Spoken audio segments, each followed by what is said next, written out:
तो कांग्रेस की न्याय यात्रा को लेकर सुरक्षा के भी पुख्ता इंतजाम किए गए हैं। देखिए एनडीटीवी संवाददाता निहारिका शर्मा की यह रिपोर्ट। देश के सबसे स्वच्छ शहर इंदौर में दूषित पानी पीने से भागीरथपुरा इलाके के कई लोगों की मौत हुई है। यही कारण है कि आज कांग्रेस यहाँ पर मोर्चा खोलने वाली है, जिसे लेकर पुलिस प्रशासन द्वारा क्या तैयारियां की जा रही है उसका जायजा लेने हम पहुंचे थे। आपको हम तस्वीरें दिखा रहे हैं। हम बड़ा गणपति चौराहे पर ही मौजूद है और इस वक्त हम पुलिस चौकी बड़ा गणपति के बाहर से तस्वीरें आपको दिखा रहे हैं, जहाँ पर आप देखेंगे करीब 6 से 7 थानों का पुलिस बल यहाँ पर तैनात है। उसी के साथ में QRF बल जो है वो भी यहाँ पर तैनात है। दरअसल आज जिस तरह से कांग्रेस द्वारा यहाँ पर प्रदर्शन किया जाना है उसे लेकर यहाँ पर पुलिस ब्रीफिंग दी जा रही है कि किस तरह से सभी को यहाँ पर निगरानी बनाए रखनी है, यहाँ पर शांति बनी रहे उसका ख्याल रखना है।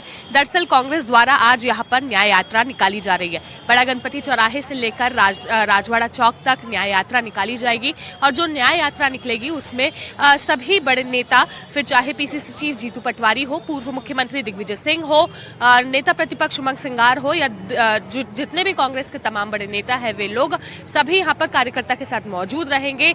बड़ा गणपति चौराहे से लेकर राजवाड़ा चौक तक एक पैदल मार्च निकलेगी और उस पैदल मार्च के दौरान किस तरह से शांति बनाए रखनी है, लोगों को सुरक्षित रखना है और यहाँ पर किसी भी तरह से हड़कंप ना मचे, हुड़दंग ना हो, उसका ख्याल रखते हुए पुलिस बल को यहाँ पर तैनात कर दिया गया है। करीब 6 से 7 थानों की पुलिस को यहाँ पर लेकर आया है और यहाँ पर आप देखेंगे इस तरह से अधिकारियों द्वारा पुलिस ब्रीफिंग यहाँ पर दी जा रही है। तो कुछ ही देर में यहाँ पर सभी कांग्रेस के कार्यकर्ता पहुंचेंगे और उनके द्वारा यहाँ पर ये जो न्याय यात्रा है वो निकाली जाएगी, उसे लेकर यहाँ पर पुलिस ब्रीफिंग दी जा रही है। मैम से बात करने की कोशिश करते हैं। मैम, किस तरह से यहाँ पर सारी तैयारियां की गई है? 6 से 7 थानों की पुलिस यहाँ पर देखने को मिल रही है।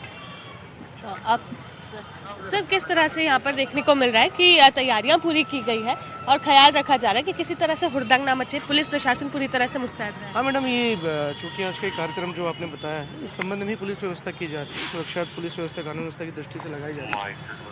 धन्यवाद। कितने थाने की पुलिस लगी है सर?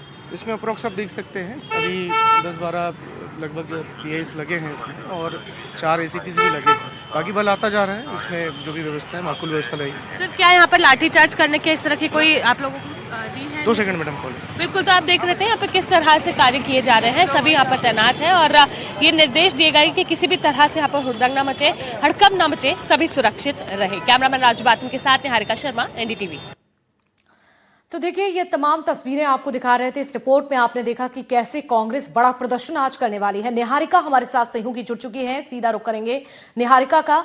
निहारिका, जिस तरह से देखिए ये गंभीर समस्या इंदौर की घटना को लेकर पूरे देश भर में चर्चा की जा रही है और चर्चा होनी भी जरूरी है क्योंकि मामला बहुत ही गंभीर है, आम जनता से जुड़ा हुआ है।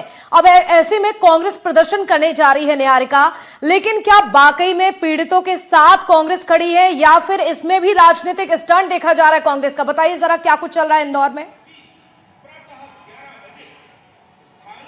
बिल्कुल, देखिए इस वक्त हम लोग उसी जगह उसी स्थान पर मौजूद है जहां से कांग्रेस अपनी न्याय यात्रा की शुरुआत करेगी। आपको हम तस्वीरें पहले तो दिखा रहे हैं बड़ा गणपति चौक की। यहाँ पर थोड़ी देर पहले पुलिस ब्रीफिंग की गई है और उसके बाद अब हम आपको तस्वीरें दिखाएंगे बड़ा गणपति चौक की, जहाँ से ये यात्रा शुरू होने वाली है। देखेंगे आप यहाँ पर पुलिस ने पहले ही गाड़ियाँ लगानी शुरू कर दी है। यहाँ पर बैरिकेड्स पहुँच चुके हैं, थोड़ी देर बाद बैरिकेडिंग कर दी जाएगी। रास्तों को पूरी तरह से बंद कर दिया जाएगा क्योंकि यहाँ पर करीब 7,000 कार्यकर्ता नेताओं के पहुंचने का जो अनुमान है वो लगाया गया है और ऐसे में सभी कुछ सुरक्षित रहे उसके लिए ख्याल रखा जा रहा है। आप देखेंगे जगह जगह यहाँ पर पोस्टर्स लगाए गए हैं न्याय यात्रा के लिए और लोगों से, आम जनता से अपील की गई है कि यहाँ पर वे लोग सभी इस न्याय यात्रा में जुड़े और उसके बाद यहाँ पर जुड़कर जो साथ है वो कांग्रेस का दे और सभी का दे। आप देखेंगे जिस तरह से यहाँ पर ये लगे हैं, जो गाड़ियाँ पहुंची है, जो पोस्टर्स लगे हैं, उसे देखकर ये कहा जा रहा है कि ये एक गैर राजनीतिक का जो रैली है वो है और ऐसे में लोगों के लिए जो पीड़ित लोग हैं, जो पीड़ित परिवार है और ऐसे में जो बीमार लोग आज भी अपनी जान के लिए लड़ रहे हैं, उन सभी का साथ देने के लिए, उन्हें न्याय दिलाने के लिए और जो लोग इस लड़ाई से हार कर जिनकी मौत हो गई उन सभी को न्याय दिलाने के लिए यहाँ पर कांग्रेस आज न्याय यात्रा निकालने वाली है। पैदल मार्च होगा।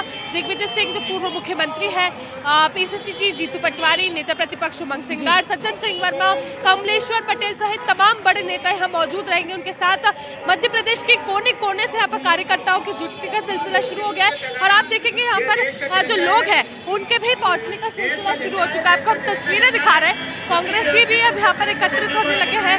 कुछ ऐसे लोग हैं जो यहाँ पर किसी भी पार्टी के नहीं है, यानी कि आमजन है, वे पहुंचने लगे और ऐसे यहाँ पे बैरिकेडिंग करके कार्य करने की शुरुआत कर दी गई ताकि जो लोग हैं वो यहाँ पहुंचे, यहाँ पर कार्य हो सके। सभी यहाँ पर एकत्रित होने के बाद रैली में शामिल होंगे। ये जो रैली है यहाँ से निकलेगी सीधे राजवाड़ा चौक तक। आप देखेंगे यहाँ पर भी पुलिस बल को तैनात कर दिया गया और ऐसे इस पूरे रूट को, यानी राजवाड़ा से लेकर बड़ा गणपति तक का जो पूरा रूट है, इसे 4 भागों में बांटा गया है और उस 4 भाग में बांटने के बाद यहाँ पर जगह जगह पुलिस को भी तैनात किया गया है। आज किस तरह से रैली निकाली जा रही है, सभी तैनात है।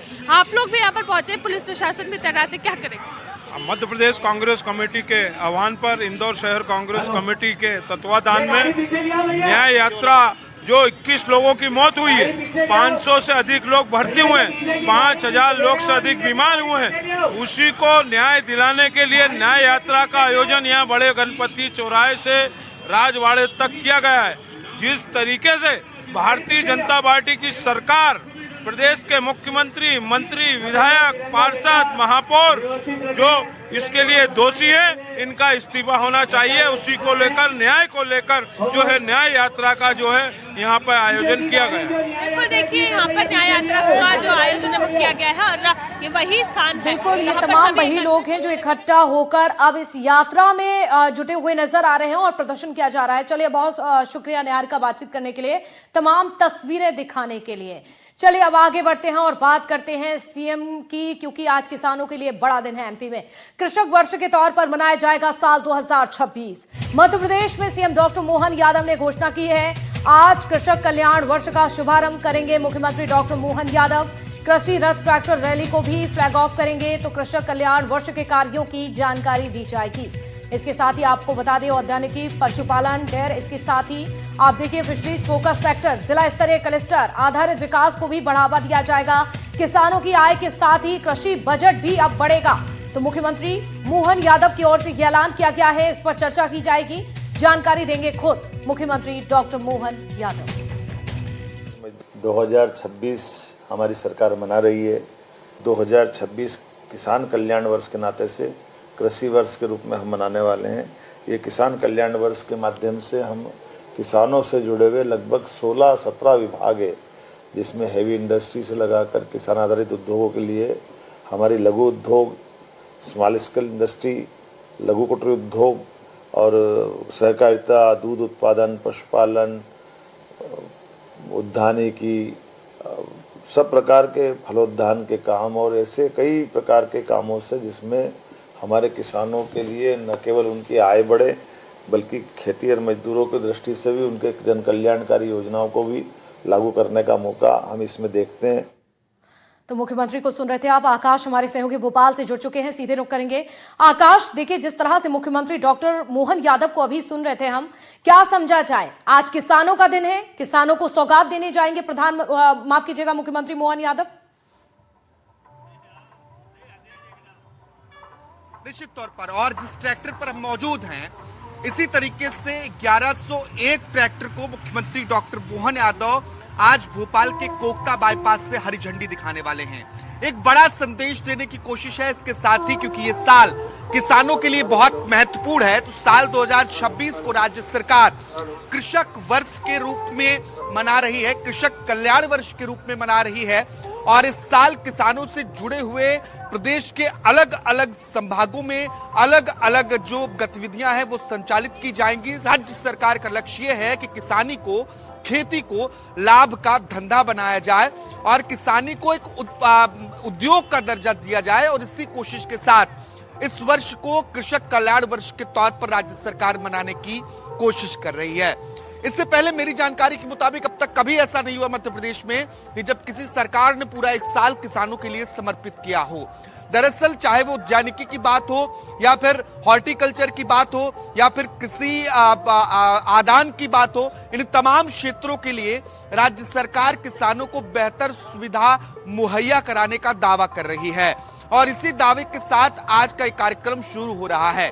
इस वक्त हम आरटीओ कार्यालय के पास कोकता बाईपास पर मौजूद हैं और मेरे पीछे तस्वीर आप देखेंगे तो आपको ट्रैक्टर ही ट्रैक्टर नजर आने वाले हैं और सभी ट्रैक्टरों को बहुत खास तौर पर आज के कार्यक्रम के लिए सजाया गया है, जिससे मुख्यमंत्री फ्लैग ऑफ करेंगे और यहां से ट्रैक्टर से एक संदेश देते हुए किसानों को लेकर रवाना होगी। इसके बाद मुख्यमंत्री डॉक्टर मोहन यादव भोपाल के जंबूरी मैदान पहुंचेंगे और जंबूरी मैदान में कृषक कल्याण वर्ष का औपचारिक तौर पर शुरुआत किया जाना है और यहां करीब 30,000 से अधिक जो किसान हैं वो प्रदेश के अलग अलग जिलों से पहुंचेंगे, जिनके साथ इस कृषक कल्याण वर्ष को लेकर चर्चा की जाएगी। तो ये पूरा साल और आज का कार्यक्रम मध्य प्रदेश के किसानों के लिहाज से बहुत महत्वपूर्ण है, क्योंकि सरकार किसी की भी हो, सरकारें हमेशा किसान हितैषी बनने का दावा करती हैं और ऐसे में ये कृषक कल्याण वर्ष किसानों के लिए कितना कारगर साबित होता है, ये देखना बहुत महत्वपूर्ण होगा। बिल्कुल आकाश, ये देखना दिलचस्प भी होगा कि आखिरकार मुख्यमंत्री किस तरह से ऐलान करते हैं। लेकिन जिस तरह से मुख्यमंत्री मोहन यादव को सुना जा रहा था, उन्होंने एक बात ये भी कही कि बजट को लेकर, कृषि बजट को बढ़ाया जाएगा, तो बजट में और क्या कुछ हो सकता है और कितनी उम्मीदें इस बजट से हम करें? देखिए, हर साल जो राज्य सरकार का बजट है उसका आकार बढ़ रहा है जी। और वित्तीय परिस्थितियों के अनुसार किसानों के लिहाज से मुख्यमंत्री डॉक्टर मोहन यादव ने यह भी कहा है कि हर साल किसानों का बजट बढ़ा है और इस साल भी बजट बढ़ेगा। तो निश्चित तौर पर आधुनिक खेती को बढ़ावा देना, इसके साथ ही युवा खेती से जुड़े, इस ओर राज्य सरकार इस दिशा में काम करेगी। जो कृषि आदान है उनको कैसे और बेहतर तरीके से किसानों को मुहैया कराई जाए, चाहे कृषि आदानों की खरीदी पर सब्सिडी की बात हो, इन तमाम चीजों को लेकर राज्य सरकार लगातार कोशिश कर रही है, क्योंकि बजट आने में बहुत ज्यादा वक्त नहीं है। अगले 1-1.5 महीने बाद बजट सेशन मध्य प्रदेश का होगा। तो निश्चित तौर पर राज्य सरकार इस पूरे कृषक कल्याण वर्ष को ध्यान में रखते हुए किसानों के लिए इस बजट को बढ़ा सकती है। बिल्कुल, किसानों के लिए बजट बढ़ेगा तो निश्चित तौर पर इसका सीधे तौर पर किसानों को फायदा भी मिलेगा। आज के कार्यक्रम को लेकर नजर बनाकर रखेगा, अपडेट आपसे लगातार लेंगे आकाश। बहुत शुक्रिया फिलहाल जानकारी देने के लिए। जबलपुर के नानाजी देशमुख पशु चिकित्सा विज्ञान विश्वविद्यालय में चल रहा पंचगव्य रिसर्च प्रोजेक्ट अब गंभीर विवादों में घिर गया है। कैंसर जैसी गंभीर बीमारियों के इलाज का दावा करने वाला यह सरकारी प्रोजेक्ट अब वित्तीय अनियमितताओं और संदिग्ध खर्चों के आरोपों के चलते प्रशासनिक जांच के घेरे में है। आखिर क्या है मामला, इस रिपोर्ट में आप देखिए।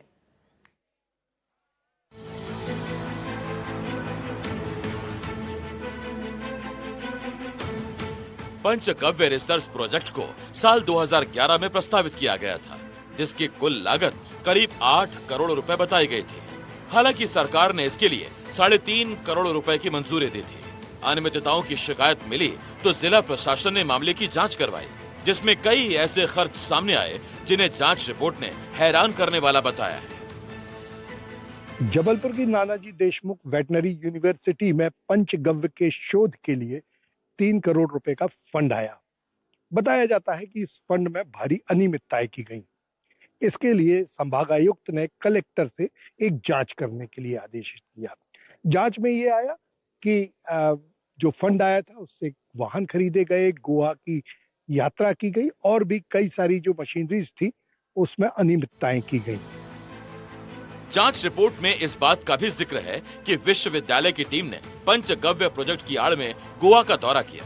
इसके अलावा करीब 7.5 लाख रुपए की एक कार खरीदी गई, जो स्वीकृत बजट में शामिल नहीं थी। ईंधन और वाहन रख रखाव पर 7.5 लाख रुपए, मजदूरी के नाम पर 3.5 लाख रुपए, साथ ही टेबल और इलेक्ट्रॉनिक उपकरणों पर करीब 15 लाख रुपए का खर्च भी रिपोर्ट में सवालों के घेरे में है।